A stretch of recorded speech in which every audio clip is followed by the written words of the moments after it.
మెడ్ plus లో అదే medicine అదే క్వాలిటీ, మార్కెటింగ్ డిస్ట్రిబ్యూషన్ ఇంకోటి అంటూ వీళ్ళకి అదనపు ఛార్జీలు ఉండవు. అందువల్లే 50 to 80% డిస్కౌంట్ లో మనకు అందిస్తున్నారు.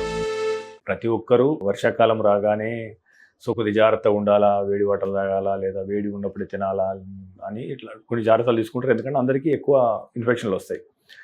అందరితో పోల్చుకుంటే ముఖ్యంగా బీపీ కానీ షుగర్ కానీ ఉన్నవాళ్ళు, వాళ్ళకి కంట్రోల్ లేని షుగర్స్ ఉంటే యాక్చువల్గా ఈ ఇన్ఫెక్షన్లు ఎందుకు ఇంకొద్దిగా ప్రమాదంగా మారుతాయి వాళ్ళ దృష్టిలో అంటే వాళ్ళకి.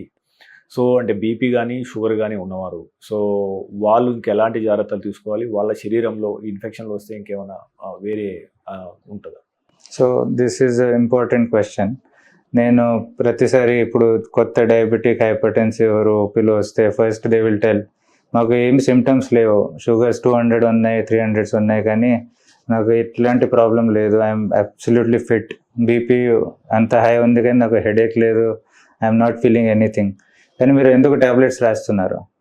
The tablets are written to prevent these accidents. Diabetes and hypertension works on many systems. It's not only number.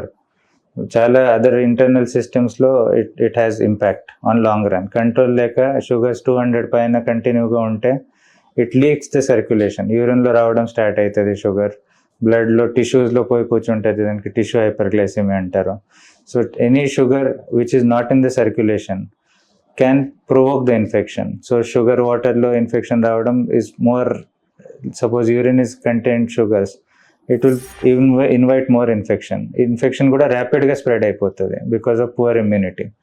Also dehydration risk is more common in diabetics. చాలా తొందరగా డిహైడ్రేట్ అయిపోతారు. సింపుల్ ఇన్ఫెక్షన్ కూడా వైరల్ తో start అయ్యి bacterial super add అయ్యి complicate అయిపోతుంది. Hypertension is not direct cause for it, but hypertension తో already kidney function, heart function compromised గా ఉండొచ్చు if it is not under control.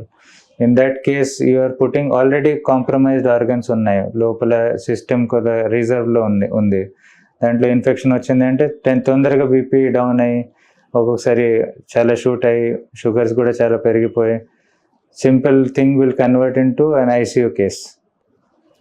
So it is very very difficult to tell in one sentence that ఇప్పుడు నాకు sugar ఉంది, sugar tablet జ్వరంతో వాడాలా వద్దా? Definitely you should use. చాలా మంది ఫస్ట్ ఆపేస్తారు, ఇప్పుడు షుగర్ నేను తింటలేను, జ్వరం ఉంది, tablets first they will stop. Sugar tablet నాకు ఇప్పుడు ఈరోజు వద్దు, లో అయిపోతుంది. But that is not the fact. Many times only with infection sugar in fact goes high to higher up. మీకు నార్మల్లీ కంట్రోల్ ఉన్న షుగర్ చాలా హై అయ్యే ఛాన్స్ ఉంటుంది డ్యూరింగ్ ఫీవర్. ఆ టైంలో చెక్ చేసుకోవడం first, monitoring, and continue your previous tablets. దాంట్లో break ఇవ్వకండి.